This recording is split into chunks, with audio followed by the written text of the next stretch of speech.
I recognize that I am part of the national media. So therefore, I am a little self-conscious about the fact that the national media has really been sucking its thumb on this story and hasn't much caught on to it yet.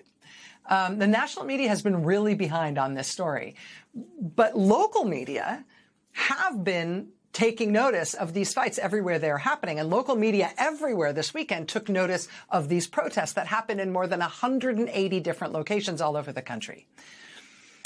And I'm just telling you right now, file this for future reference. Someday, when this signature sort of landmark turn against the Trump administration goes down in American history, when somebody in the future, looking back at this time, finally figures out that this was actually a really dramatic and important thing. When sometime in the future, somebody figures out that Donald Trump, when he got back into office, he tried to build himself a huge archipelago of prisons to hold people without trial. And he succeeded in getting Republicans in Congress to give him billions and billions of dollars for it. And his administration really did make all these secret, ominous warehouse purchases all over the country to do this for him. Someday, somewhere, someone in the future is going to marvel at the fact that despite the fact that Trump got back into office after everything about him, despite the fact that he got funding for this thing, despite the fact that they bought these things, somebody in the future is going to marvel at the fact that none of these things ever actually got opened. That Donald Trump did not get his archipelago of prison camps to hold people outside the legal system. And the reason he didn't get it is not because he didn't try hard enough, but because people all over the country stood up and said, no, not here. You cannot do this. We won't let you. You, sir, have a lot of bad ideas. This is the worst one, and we're not going to let you do it in our town. Someday that history will be written about this moment in American history. And when that history is finally written, I can tell you right now, all the footnotes in that history are going to be to like Blue Sky posts from local activists and Substack articles from local activists and archived stories from local newspapers and little straight to the point YouTube clips from the local TV news stations we keep being told have all gone away, but they have been covering this even as the national media has fallen down on the job.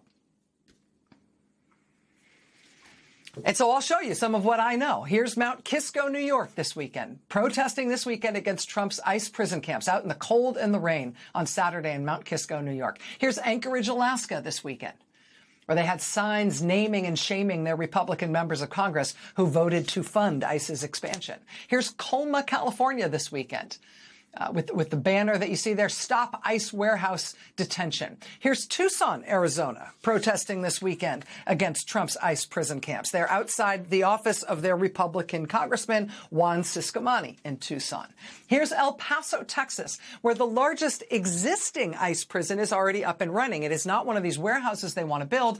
It's a tent facility that they built at Camp East Montana in El Paso. It has a horrific record of prisoners dying and infectious disease outbreaks. El Pasoans this weekend turned out in big numbers. They marched from the gates of Camp East Montana to the local Homeland Security offices, saying no to Trump's ICE prison camps.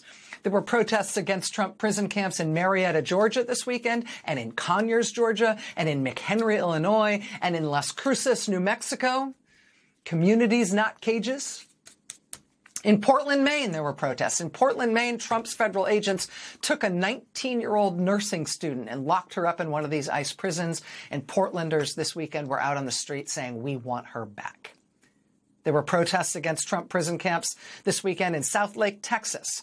There was a big protest this weekend in Salt Lake City, Utah, outside the governor's mansion. Salt Lake City is one of the places they are trying to build another one of these huge warehouse Trump prison camps. There was another really big one in San Antonio, Texas. In San Antonio, people rallied in front of the warehouse site itself, including local Catholic clergy and local elected officials. San Antonio has been pulling out all the stops locally to try to stop this thing that Trump's trying to do to them.